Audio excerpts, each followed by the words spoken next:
A ver, ¿cómo se viene abajo un imperio gigantesco? ¿Y qué es lo que nace de sus cenizas? Es que la historia muchas veces funciona como un dominó, ¿no?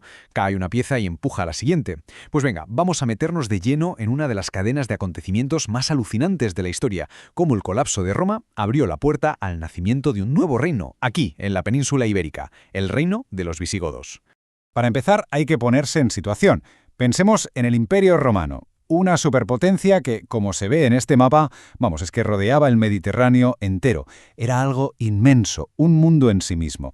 Pero ¿qué pasa? Que a partir del siglo III, este gigante empezó a tener grietas, y unas grietas que al final lo derrumbarían todo, cambiando la historia para siempre. Y es que, para entender bien quiénes eran los visigodos y cómo llegaron a dominar la península, primero, sí o sí, tenemos que entender por qué se estaba cayendo a pedazos el mundo que ellos conocían.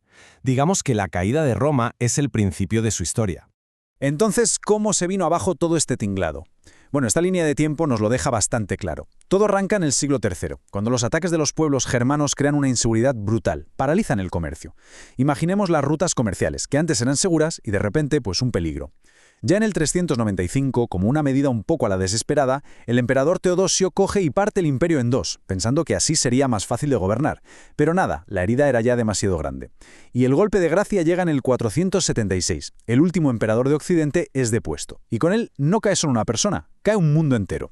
Se abren las puertas a lo que llamamos la Edad Media. Claro, con Roma fuera de combate en Occidente, de repente se queda un vacío de poder tremendo. Y ya se sabe, la historia como la naturaleza odia los vacíos. Así que vamos a ver ahora quiénes fueron los que se movieron para ocupar ese hueco. Ojo, antes de seguir, un detalle importante. La palabra bárbaros. Para un romano, esto no significaba salvaje o bruto como lo usamos hoy. No, simplemente quería decir extranjero, cualquiera que no fuera de Roma. Los pueblos germanos, para ellos, eran eso, bárbaros, pueblos de fuera con su propia cultura, que vivían en tribus y se dedicaban a la agricultura y a la ganadería. Es importante tenerlo claro para no malinterpretar. El año 409. Esta fecha marca un antes y un después para la península. Como se ve en el mapa, tres de estos pueblos germanos, los suevos, los alanos y los vándalos, cruzan los Pirineos y se instalan aquí. Para entonces, Roma ya no tenía fuerza para pararlos por sí misma. Estaba superada. Y es aquí donde la cosa se pone interesante.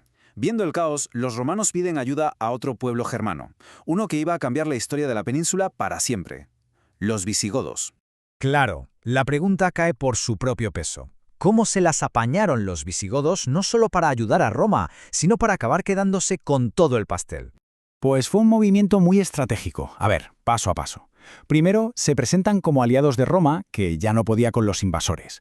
Segundo, cumplen su parte del trato, y además lo hacen de maravilla. Echan a los alanos y a los vándalos de la península. Y tercero, claro, una vez que han limpiado el terreno y con una Roma cada vez más débil, pues ven la oportunidad y no la dejan pasar. Fundan su propio reino independiente y ponen la capital en Toledo. Y aquí está la clave de por qué duraron tanto. Es que no llegaron a arrasar con todo, para nada. Al contrario, demostraron tener una inteligencia política increíble. En vez de destruir, construyeron sobre los cimientos que ya había dejado Roma. Mantuvieron el latín, que era el idioma del poder, adaptaron las leyes romanas, que ya organizaban la vida de la gente, y se convirtieron al catolicismo, que era la religión de la mayoría. O sea, no fue una conquista bruta, fue más bien una asimilación súper inteligente. Venga, pues vamos a ver ahora cómo se organizaba este nuevo reino por dentro y qué legado nos han dejado, tanto en cómo era su sociedad como en su arte, que es muy particular. Para entender su mundo, hay que entender cómo lo ordenaron. Y esta pirámide lo explica perfectamente. Crearon lo que se llama una sociedad estamental, una estructura súper rígida. Aquí no había eso de la movilidad social. Donde nacías, te quedabas. Cada grupo tenía su sitio y su función, y de ahí no te movías. Arriba del todo, el rey. Pero, ojo, el cargo no se heredaba de padres a hijos, no. Lo elegían los nobles. Y este detallito, como veremos, va a traer muchos problemas. Justo por debajo, la nobleza y el clero, que lo tenían todo: el poder, la pasta, las tierras, los esclavos. Y en la base de la pirámide, los campesinos. Eran libres, sí, y tenían sus pequeñas parcelitas, pero vamos, con lo justo para sobrevivir. Su arquitectura es un reflejo total de la época, una época de bastante inseguridad. Por eso sus iglesias parecen pequeñas fortalezas. Los muros son gruesísimos y las ventanas minúsculas. Y esto no era solo por estética, Era una cuestión de supervivencia, de solidez. Eran edificios hechos para aguantar, para durar en un mundo que era de todo menos estable. Y si hay algo que define su arquitectura, es esto que vemos aquí, el arco de herradura. Fijaos cómo el diagrama muestra esa forma tan característica, mucho más cerrada que un arco normal. Y luego mirad cómo queda en la realidad, en la iglesia de San Juan de Baños. Esta forma tan elegante se convirtió en su seña de identidad, un legado que luego influiría en el arte de la península durante siglos. Pero, al igual que le pasó al imperio que sustituyeron, el reino visigodo tampoco iba a durar para siempre. Llegamos al capítulo final de su historia. La clave de su caída está resumida en esta frase, que es demoledora. La misma nobleza que ponía al rey era su mayor problema. Las peleas continuas por el poder entre el monarca y los nobles crearon una inestabilidad que no paraba nunca. El reino, por dentro, nunca llegó a ser realmente fuerte, nunca estuvo unificado. Y claro, esa debilidad interna les pasó una factura carísima en un año clave, el 711. Una nueva fuerza invasora, los musulmanes, cruzó el estrecho de Gibraltar y se encontró con un reino hecho trizas por dentro, completamente dividido. La derrota de los visigodos fue, la verdad, sorprendentemente rápida.